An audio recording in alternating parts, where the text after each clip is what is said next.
You know the Tiger. You know the Panther. The most feared tanks ever built. Machines so terrifying that Allied crews froze at the sound of them, and so legendary that 80 years later they still pack out museums, movies, and video games. So here's the thing that should bother you the moment you notice it. They lost badly. Every single one of those famous tanks belonged to the losing side. So how on earth does the country with the best tanks on the entire planet lose the tank war? Did they just not build enough of them? Were they too complicated, too heavy, too expensive? Did they run out of fuel? Or is the whole legend of German tank superiority secretly a lie? The answer is stranger than any of those, and to find it we are going through every one of them in order, from the tiny Panzer I to the 70-ton King Tiger. And somewhere along the way I will tell you which German tank actually destroyed the most enemy armor in the entire war, because it was not the Tiger, it was not the Panther, and almost nobody ever guesses it right. Here is the secret hiding underneath this whole story, the thing that turns a tale of wonder weapons into a tragedy. The better the German tanks got, the faster Germany lost. It begins with a tank that was never supposed to exist. After losing the First World War, Germany signed the Treaty of Versailles,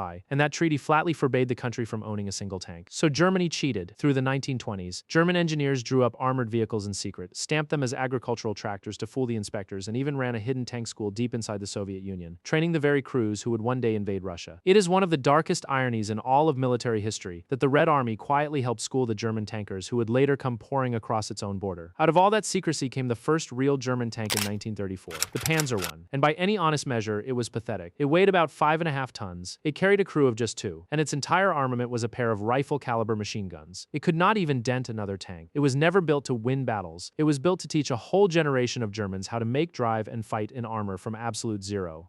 It even got a dress rehearsal in the Spanish Civil War in the late 1930s, where it proved instantly that 2 machine guns were nowhere near enough. Hold on to that little machine gun box on tracks, because that is what most of the German army actually marched to war with. After it came the Panzer II, a small step up with a 20mm cannon that could shred infantry, but still flinched at real armor. And because even those were scarce, Germany padded out its divisions with captured Czech tanks, rebadged the Panzer 38T, which were frankly better than a lot of what Germany built itself. So look hard at the force that smashed into Poland in 1939 and into France in 1940. It was not a wall of tigers. The bulk of it was Panzer Is and IIs, tiny undergun machines propped up by stolen Czech tanks. On paper it should have lost in France. The British and the French had more tanks, and many were heavier and far better armored. The French even had a heavy tank called the Char B1 with armor so thick that German shells visibly bounced off it. By the cold logic of steel and guns, Germany was the underdog. France fell in 6 weeks anyway. So how did the tin cans win? The answer is the most important idea in this whole story, and it has almost nothing to do with the tanks. It is about how they were used. While everyone else smeared their tanks out in little packets to babysit the infantry, one stubborn German officer named Heinz Guderian insisted on the opposite. Gather every tank into a massed armored fist, put a radio in every single one so they could think and move as a team, and tie them to dive bombers and fast infantry into one overwhelming punch. He had laid the entire theory out in a book years before, arguing that speed, concentration, and communication would matter far more than thick armor or a big gun, and for a few brilliant years he was proven completely right. The world would later call it Blitzkrieg, lightning war. France had heavier tanks, but it scattered them as slow mobile pillboxes and let the German fists punch clean through the gaps. Same steel, opposite ideas, and the idea won every time. In 1940, those German fists drove straight through the dense Ardennes forest that the French had dismissed as impassable, slammed across the Meuse River at Sedan, and raced for the sea so fast that they sliced the Allied armies in half before anyone could react. Poland had fallen in about 5 weeks the year before. France, on paper the strongest army on earth, folded in 6, and that is the first cruel twist of the German legend. It was born in a moment when the tanks barely mattered, and the thinking was everything. They got the most important thing exactly right, while the machines were still junk. Remember that, because they were about to spend the rest of the war getting it perfectly backwards. As the easy victories rolled in, 2 tanks quietly became the real spine of the German army, and almost nobody remembers their names. The first was the Panzer III, which started with a feeble 37mm gun, and was later bumped up to a 50mm. The second matters more than any Tiger ever did. The Panzer IV, it began with a short stubby 75mm gun for blasting bunkers, was later handed a long, high-velocity 75mm that could kill enemy armor, and it was the only German tank that stayed in production, from the first day of the war to the very last. 8,553 of them were built. That long-barreled upgrade, rushed on later in direct answer to the Soviet threat, turned the modest Panzer IV into a tank that could actually trade blows with the enemy, and it is a huge part of why this unglamorous workhorse, not the Tiger, carried the German army on its back from the first day to the last. While the famous cats grabbed the headlines, it was the plain Panzer IV that did most of the actual fighting and dying. But in June of 1941, every German tank, the workhorses and all, drove straight into a machine that shattered their confidence. That machine was the T-34. When Germany invaded the Soviet Union, it expected another quick victory. Instead, it met a tank from the future. The Soviet T-34 had thick, steeply sloped armor that that flung German shells away, like stones off a windshield, a 76mm gun that punched through anything Germany owned, and wide tracks that floated over the mud and snow where German tanks sank and froze. There are real accounts of German gunners striking a single T-34 over and over and watching every round simply skip off. And the T-34 was not even the worst of it. Beside it lumbered the KV-1, a Soviet heavy tank so armored that German crews emptied entire batteries into one and achieved nothing, until the only thing that reliably stopped a KV-1 was to drag up an 88mm anti-aircraft gun and fire it flat, straight down the road. They started calling it tank fright. For the first time, the masters of armored war were beaten by the steel itself, not the tactics, and that humiliation in the Russian mud is the exact moment the German obsession was born. The obsession with building a tank so powerful that nothing could ever bounce a shell off it and live. That obsession created the most famous tanks in history. It also helped bury the German army. The first answer arrived in 1942 like a nightmare cast in steel, the Tiger I. It weighed 57 tons, more than double a Panzer IV. Its armor was thick and flat, and nearly impossible to crack from the front. And its gun was the legendary 88mm, borrowed from that feared anti-aircraft weapon, able to gut almost any Allied tank from over a mile away, before that tank could even get close. In the right hands, it was a monster. The most famous moment of all belongs to a Tiger commander named Michael Whitman, who, in June of 1944, near the French town of Villers-Bocage, caught a stalled British column by surprise and destroyed roughly 14 tanks and a string of other vehicles in about 15 minutes. Almost single-handed stories like that are why the Tiger's reputation grew into a giant. Allied crews developed a genuine dread of it, sometimes radioing in Tigers that were not even on the field, and it often took 3, 4, even 5 Shermans hunting as a pack, one to bait the Tiger into firing, while the others crept around to its thinner sides, just to bring a single one down. But now look at the cost, because here the paradox sharpens. A Tiger cost more than 250,000 Reichsmarks, about twice a Panzer IV, and it was practically hand-built, hand-fitted like a luxury car, while it guzzled fuel and broke down constantly. And across the entire war, Germany built just 1,347 of them. The Soviet Union built more T-34s than that in a single month. The Tiger had actually gone into battle months earlier, far to the south, in the deserts of Tunisia. That was the bitter end of the long seesaw war across North Africa, where Germany's most famous general, Erwin Rommel, the Desert Fox, had spent 2 years humiliating the British with little more than Panzer IIIs, Panzer IVs, and that same German gift for fast, daring tactics. But Rommel never had enough tanks, and he was always starved of fuel and parts at the far end of a long supply line stretched across the Mediterranean. In the end, the Desert War was lost, not in some grand tank duel, but in the cold arithmetic of supply, as roughly 250,000 Axis troops were cornered and surrendered in Tunisia in May of 1943. Even the legendary Desert Fox could not outdrive the numbers. That exact lesson, that supply and replacement beat brilliance every time, was about to be branded onto Germany on a far larger scale in the East. Then came the tank many call the finest all-around design of the war. The Panther. Germany studied the T-34 that had humiliated it, and basically built a German reply, stealing the same trick of steeply sloped armor and adding a long, vicious 75mm gun with a flat, screaming trajectory that could kill at extreme range. On paper, the Panther was close to perfect, but Germany was in such a panic to field it that it shoved the Panther into its first major battle before the bugs were fixed. Transmissions exploded, final drives tore themselves apart. Engines caught fire on their own. In that first action, more Panthers were lost to their own mechanical failures than to enemy guns. Nearly 6,000 were eventually built, and when one actually worked, it was a killer. The trouble was those two words actually worked. Engineers did eventually tame the Panther into a genuinely fearsome machine, but the fix came late, long after it had stumbled through the most important battles of its life. Germany's dream tank spent its best chance broken down on the side of a road. And here's a question worth sitting with before we go on. If you could field one flawless Tiger, or 5 rough but running Panzer IVs, which one actually wins a war? Germany kept betting everything on the one flawless Tiger. Drop your answer below, because the rest of this story is the bill for that bet. That first Panther battle was Kursk in July of 1943, and it is the hinge the entire war swings on. Germany gathered its shiny new tanks, the Panthers, the Tigers, and a lumbering tank destroyer called the Ferdinand, and hurled them at a vast Soviet defensive line in one last great offensive in the east. It swelled into the largest tank battle the world had ever seen, with thousands of armored vehicles grinding against each other across the open steppe. But the Soviets knew it was coming. They had dug a web of trenches, minefields, and anti-tank guns layered miles deep, and they simply waited. The proud new German tanks broke down crossing their own start lines. The survivors drove into a meat grinder of mines and guns, and were swarmed by oceans of T-34s. The offensive collapsed, and after Kursk, the German army in the east never launched a major attack again. It only retreated for 2 straight years, all the way back to Berlin, and the bleeding on that long road back is almost impossible to picture. The Eastern Front swallowed German tanks by the thousand far faster than the factories at home could ever replace them, while the Soviet plants safely beyond the Ural Mountains poured out a literal river of fresh T-34s. Every single month, the gap between what Germany could build and what it was losing yawned a little wider. Germany unveiled its best tanks ever, and immediately lost the war for good by 1944. With the war already slipping through its fingers, German engineering reached its absolute peak weak, and it's absolute madness in the same machine. The Tiger II, the King Tiger. It weighed nearly 70 tons. It married the sloped armor of the Panther to an even longer, even deadlier 88mm gun. And from the front, it was very nearly invulnerable to anything the Allies could throw at it. On a sheet of specifications, it was the most powerful tank of the whole war, and it was almost useless. It was too heavy for most bridges, too thirsty for a Germany that had run out of fuel, and so mechanically strained that it threw tracks and seized up constantly, often abandoned by its own crews, when it simply ran dry. Germany finished just 492 of them. To put that in perspective, in the very same stretch of the war, the Allies were fielding new tanks, not by the hundreds but by the tens of thousands. The single most powerful tank on Earth was being built in numbers so tiny it could never have changed the outcome, no matter how many duels each one won. 492 giant, flawless, broken-down monuments to a country that had already lost but could not stop chasing the perfect tank. And it was not only the East that buried them. When the Allies stormed ashore in Normandy, a single hidden Tiger or Panther could stop an entire attack and burn a dozen Shermans before anyone spotted it. But there were never enough. The sky belonged completely to Allied fighter bombers that hunted German tanks from above, and for every Panzer knocked out, 3 or 4 fresh Allied tanks rolled up the next morning to take its place.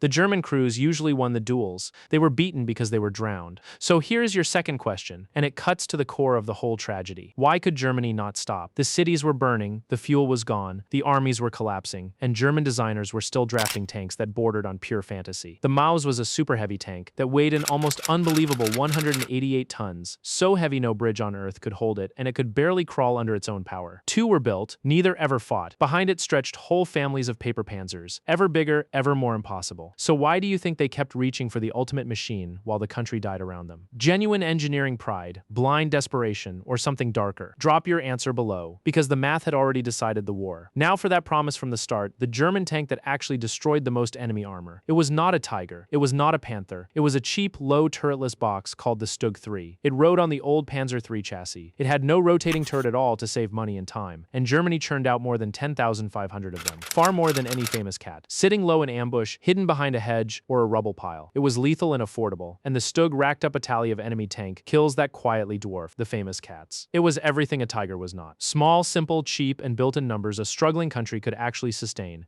As the war grew desperate, Germany leaned harder and harder on these turretless tank destroyers. The sleek Jag Panther, the monstrous Jag Tiger, even a tiny cheap one called the Hetzer, all because they were faster and cheaper to build than a real tank with a turret. The most effective German armor was the plain, ugly, mass-produced stuff. The beautiful machines got the fame, the boring ones got the kills. That single gap between the legend and the math is the entire German story. So step back and ask the real question. Why did the nation with the best tanks lose the tank war? The answer is everything we just walked through. Stacked on itself, Germany built too many different types, dozens of designs and variants, almost all of them complex and hand-fitted. Picture the supply officer for one German tank division, trying to stock spare engines and gearboxes and road wheels for Panzer IIIs and Panzer IVs and Panthers and Tigers and Czech tanks and a half-dozen kinds of tank destroyer, every one with parts that fit nothing else. Now picture the American quartermaster who had to keep exactly one tank running. The Americans built one Sherman around 50,000 times over. The Soviets built more than 50,000 T-34s, and both could be patched up by morning and replaced by the truckload. Germany built Jules, its enemies built Floods. Late in the war, Albert Speer drove German factories to their highest output ever using the forced labor of prisoners and slaves. But it no longer mattered because Allied bombers were smashing the synthetic fuel plants until brand new tanks rolled out of the halls and sat dead in the open, with nothing to pour into them. The raw contrast in output is staggering. In the time it took a German factory to lovingly hand-build a single handful of Tigers, an American or a Soviet plant stamped out hundreds of simpler tanks, each one merely good enough, and each one instantly replaceable. Quantity, it turned out, had a quality all its own. A Tiger could win almost any single duel it ever fought, and it still lost the war because war is not a duel. It is arithmetic and fuel and factories, and the cold question of who can replace what they lose. Germany answered being outnumbered by building something even more expensive, even heavier, and even harder to replace. It engineered itself into a beautiful corner. That paradox did not die in 1945. It is the same argument every modern army is still having right now. The eternal fight between a few exquisite, unaffordable superweapons and a swarm of cheap, simple ones you can stand to lose. Germany answered it one way, it answered it wrong, and it remains the most famous loser in the history of armor. And that is worth remembering the next time someone promises a single wonder weapon that will win the next war all by itself. History already ran that experiment in German steel, and it ended in fields full of perfect, abandoned tanks that had simply run out of gas. And yet the legend swallowed the defeat completely. Walk into almost any tank museum and the crowd is gathered around the Tiger, not the Sherman that beat it. There is exactly one Tiger one left in the world that still runs, kept alive by careful hands in England, and people fly in from across the planet just to stand in a crowd and hear its great engine cough and turn over. That very tank was captured from the Germans in Tunisia back in 1943, and today it draws far bigger crowds than it ever destroyed on on a battlefield. Almost nobody can name the tank that finally beat the Tiger, but everybody on Earth knows the Tiger. Germany lost the war with these machines and won the imagination forever. That is the final twist. The tanks that failed their country became immortal anyway. If you want the other side of this exact story, the simple, reliable, war-winning tanks that buried the Panzers under a tidal wave of numbers, we broke down the complete history of America's armor, from the M4 Sherman all the way to the M1 Abrams, and you can find it on screen right now. Like and subscribe, and I will see you in the next one.